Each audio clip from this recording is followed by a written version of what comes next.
The network test for Elden Ring Nightreign has just finished, but it seems like some people are still skeptical with this game. Both the gameplay trailer and the network test doesn't seem to be enough to convince fans and non-fans alike. As many feels, the game concept is too bare bones and lacks excitement. Mixing multiple mechanics like closing circle from Battle Royale and Randomizer feels like what it should have been done by smaller developer.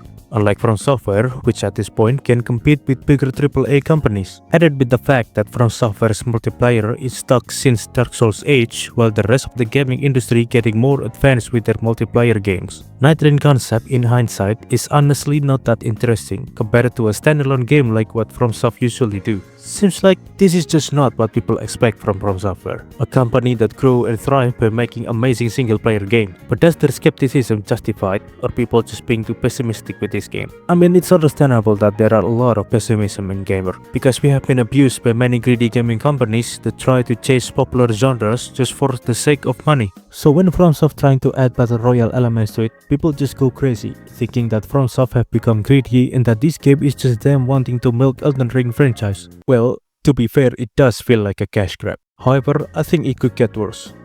A lot worse. If it were other companies like Ubisoft or EA, they will absolutely make this game a live service hell and load it up with bunch of microtransactions. FromSoftware also mentioned that you can get skins from each character using the in-game currency that you can get after each run. And if it were Ubisoft or EA, you can imagine they put a price tag on it. Some people online argued that Nightreign should have been a DLC instead. But if that were the case, players would be forced to buy the base game just to experience the spin-off. Something that also worth mentioning is that this is not the first time FromSoftware getting backlash from not making their usual stuff. People initially were skeptical about Sekiro and AC6, but apparently most of them changed their mind once they played the game. Back when Armored Core 6 was announced, some old AC fans think that AC6 won't be able to recapture what makes the previous AC games good, especially when FromSoft decided to add Souls game element to it.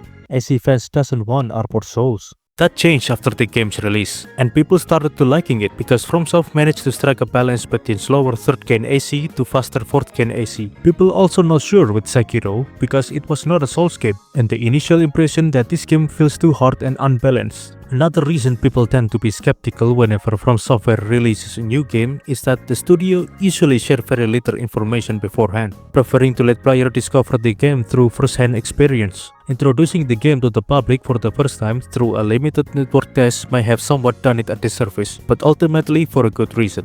Because setting low expectation is better than letting players build up unrealistic one.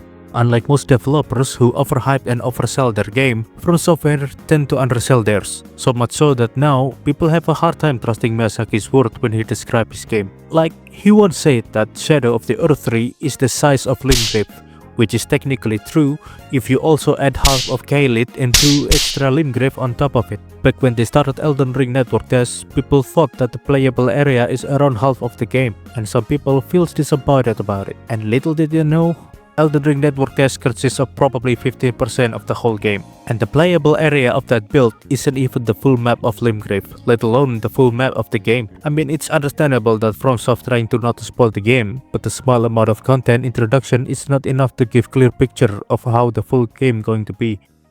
Now, let's talk about the elephant in the room, that being the reused asset. It has been sort of controversy surrounding FromSoftware even back in Elden Ring when people notice how many same bosses they encounter or some animation that's similar with the one they used on previous Dark Souls game. That doesn't feel right by many when they attach $40 price tag on it. First of all, FromSoftware is not the only developers that reuse assets. Even games like Grand Theft Auto, Call of Duty and Bethesda games are some of the examples where they are reusing assets. Because honestly, it could save a lot of development time and money that they could use for more important stuff. FromSoft isn't as large as other studios and often works on multiple games simultaneously. By reusing assets, they can allocate more manpower and budget to their larger project. There is also one franchise that also tends to reuse assets, and this remains one of the beloved franchises out there. That being the Monster Hunter. Okay, first of all, I'm not trying to pick a fight with Monster Hunter fans.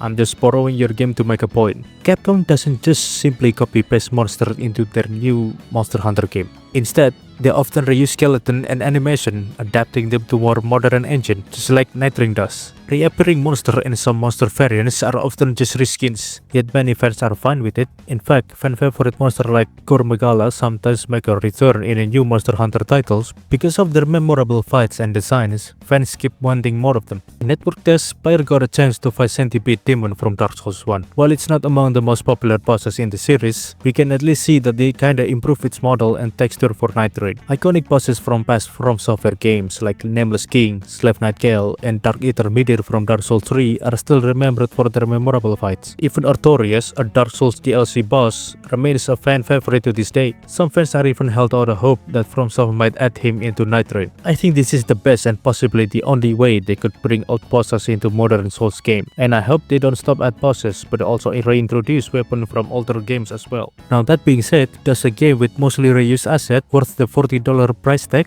Well, depends on what you think worth the money more, the assets and the effort the dev put into the game or the experience you had playing that game. For Nightreign, however, I think that $40 really depends on how much replayability and total gameplay time you can get from it. Let's try to calculate it. One run might last for around 40 minutes to kill a Night Lord, that being the final boss. Now, FromSoft says that there will be around 8 Night Lords, and I can assume that each one of them are going to be harder than the last. And if the first boss took you on average of let's say 2 hours of trial and error, assuming that most people probably couldn't defeat the final boss in one try, then roughly you will kill all of the Night Lords in 16 hours. For $40, you get 16 hours of experience, not mentioning that this game was designed for replayability with its roguelike mechanic, where you could try different relic loadouts and characters on each run. I'd say it's rather expensive compared to other roguelike games, which typically take longer to complete. I know it doesn't feel right to measure this genre by playtime, but to justify the price you have to consider the value you're getting for your money. $40 is indeed a quite bit pricey, but if you do enjoy Elden Ring's combat and the replayability of randomizer mode, it could be worth it. And from what I've seen, it looks like many people who played the network tests think that this game is fun and have a good potential.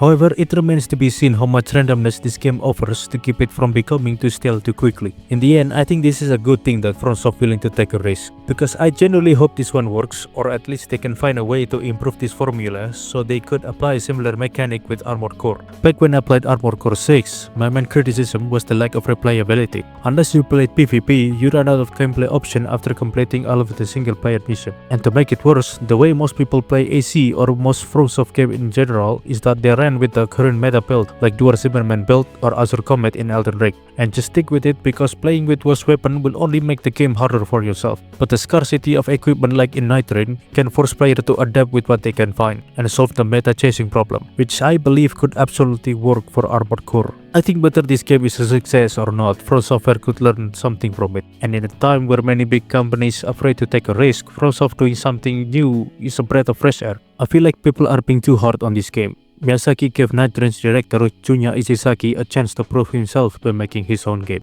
And he decided to make Nightreign because he sees potential with Elden Ring combat, not just simply because how popular this game is. And I agree.